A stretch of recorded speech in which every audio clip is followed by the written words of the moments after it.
Bu sevgi xəstəlikdir, sonunda havalanarsan.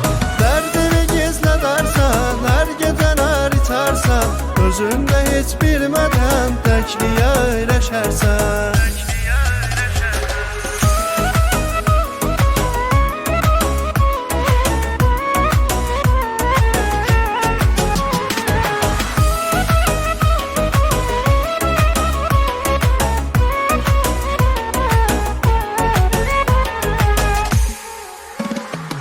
Gedim deyin o yare, yürek olubdu pare.